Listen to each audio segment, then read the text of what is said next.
வணக்கம் நண்பர்களே. ஓம் நமச்சிவாய. அன்பான ஆன்மீக உள்ளங்களே, இன்று நாம் பார்க்க போகும் விஷயம் சாதாரணமானதல்ல. உங்கள் டிஎன்ஏவிலேயே ஊறி போயிருக்கும் 7 தலைமுறை கர்ம வினைகளை அறுக்கும் ஒரு மகா ரகசியத்தை பற்றித்தான் பார்க்க போகிறோம்.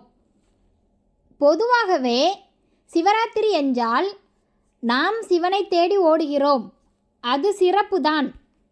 ஆனால் அந்த சிவபெருமானே முதலில் உன் வீட்டு வாசலில் நிற்கும் தெய்வத்தை பார் என்றுதான் சொல்வார்.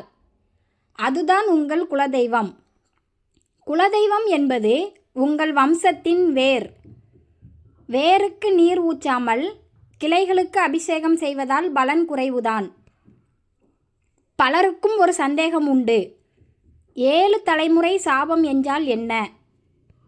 நம் தாத்தாவோ அல்லது அவருக்கு முன்னால் இருந்த பாட்டனோ செய்த ஒரு சிறு பிழை, ஒரு பெண்ணின் கண்ணீர் அல்லது ஒரு ஏழையின் வயிறு எரிந்து வந்த சாபம். இது அணு அணுவாக நம் இரத்தத்தில் கலந்து இன்று நம் முன்னேற்றத்தை தடுத்து கொண்டிருக்கலாம். வீட்டில் சுபகாரியம் தள்ளிப்போவது, வம்சத்தில் வாரிசு இல்லாமல் இருப்பது, அல்லது சம்பாதிக்கும் பணம் கையில் தங்காமல் கரைவது, இதெல்லாம் அந்த சாபத்தின் நிழல்கள். இந்த நிழலை விரட்ட மகா சிவராத்திரியை விட ஒரு சிறந்த காலம் கிடையாது. ஏன் தெரியுமா? சிவராத்திரி என்பது பிரபஞ்சத்தின் ரீசெட் பட்டன் போன்றது. 5 பிரபஞ்சத்தின் கதவுகள் திறந்திருக்கும் போது நீங்கள் கொடுக்கும் ஒரு சிறு அழைப்பு உங்கள் குலதெய்வத்தை நேரடியாக வந்தடைய செய்யும். ஒரு சிறிய கதை சொல்கிறேன், கேளுங்கள். ஒரு ஊரில் ஒரு பெரிய மனிதர் இருந்தார். அவர் செய்யாத தானம் இல்லை, போகாத கோயில் இல்லை.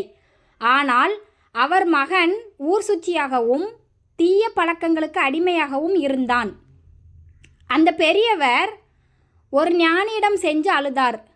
அந்த ஞானி சொன்னார், உன் குலதெய்வம் கோபத்தில் இல்லை, பசியில் இருக்கிறது. உன் முன்னோர்கள் செய்த ஒரு வாக்கை காப்பாற்றாததால் உன் குலதெய்வம் உன் வீட்டை திரும்பி பார்க்காமல் எல்லையில் அமர்ந்துள்ளது என்றார்.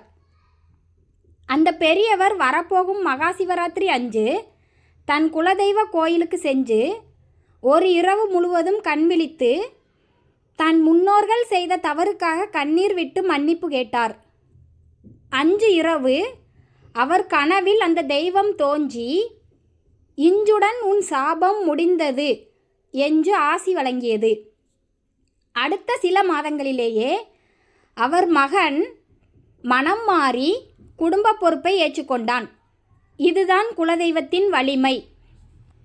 இந்த ரகசியத்தை குறித்து கொள்ளுங்கள். சிவராத்திரி அன்று இரவு 1:30 மணி முதல் 3 மணி வரை லிங்கோத்பவ காலம் என்று பெயர். இந்த நேரத்தில் நீங்கள் உங்கள் குலதெய்வத்தை நினைத்து ஒரு கைப்பிடி பச்சரிசியையும் ஒரு துண்டு வெல்லத்தையும் ஒரு வெற்றிலையில் வைத்து, என் குலம் தலைக்கட்டும், என் பாவம் தீரட்டும் என்று சொல்லி உங்கள் வீட்டின் ஈசானிய மூலையில் வையுங்கள். ஏன் தெரியுமா? அந்த நேரத்தில் உங்கள் முன்னோர்கள் உங்கள் குலதெய்வத்தின் பின்னால் அணிவகுத்து நிற்பார்கள். நீங்கள் கொடுக்கும் அந்த ஒரு பிடி அன்னம் பல தலைமுறையாக பசியோடு இருக்கும் உங்கள் பித்ருக்களின் ஆன்மாவை சாந்திப்படுத்தும். அவர்கள் வயிறு குளிர்ந்து ததாஸ்து என்று சொல்லும் அந்த ஒரு நொடி உங்கள் ஜாதகத்தில் இருக்கும் எப்பேற்பட்ட கிரகதோஷமாக இருந்தாலும் சரி, அது சூரியனை கண்ட பனி போல விலகியே தீர வேண்டும். மகா சிவராத்திரி அன்று மாலை 6 மணியில் இருந்தே உங்கள் வீட்டின் பூஜை அறையை சுத்தம் செய்து ஒரு பித்தளை தட்டில் உங்கள் குலதெய்வத்தின் பெயரை ஒரு துண்டு சீட்டில் எழுதி வையுங்கள்.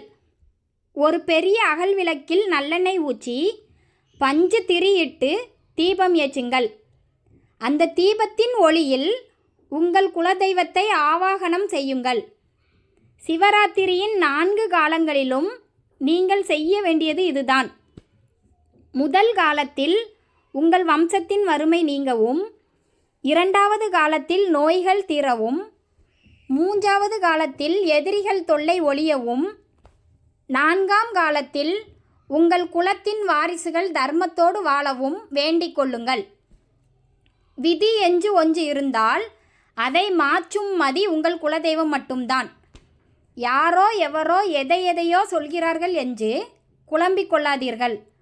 பரிகாரம் தேடி ஊர் ஊராக அலையாதீர்கள். உங்கள் வீட்டு திண்ணையில், உங்கள் குலதெய்வ கோயில் கருவறையில் உங்களுக்காக ஒரு தெய்வம் காத்து கொண்டிருக்கிறது. மகா சிவராத்திரி என்பது வெறும் தூங்காமல் இருப்பதற்கான இரவு அல்ல. அது உங்கள் வம்சத்தின் விதியை தூங்க விடாமல் விழித்திருக்க செய்யும் இரவு. அன்று நீங்கள் ஏற்றும் அந்த ஒரு தீபம் உங்கள் பிள்ளைகளின் எதிர்காலத்தை பிரகாசமாக்கும் ஒரு கலங்கரை விளக்கம். மறந்து விடாதீர்கள், சிவன் ஆதி என்றால் உங்கள் குலதெய்வம் உங்கள் வாழ்வின் நீதி. அந்த நீதியின் முன் நில்லுங்கள். உண்மையான பக்தியோடு ஒரு சொட்டு கண்ணீர் விடுங்கள். அந்த ஒரு சொட்டு கண்ணீருக்கு உங்கள் 7 தலைமுறை சாபத்தை எரிக்கும் சக்தி உண்டு. இனி உங்கள் வம்சத்தில் பிறக்கும் ஒவ்வொரு குழந்தையும் ராஜயோகத்தோடு பிறக்கும். உங்கள் வீட்டில் இனி வறுமைக்கு இடமில்லை, நோய்க்கு வேலை இல்லை, சாபத்திற்கு ஆயுள் இல்லை. எல்லாம் அந்த ஈசன் செயல்.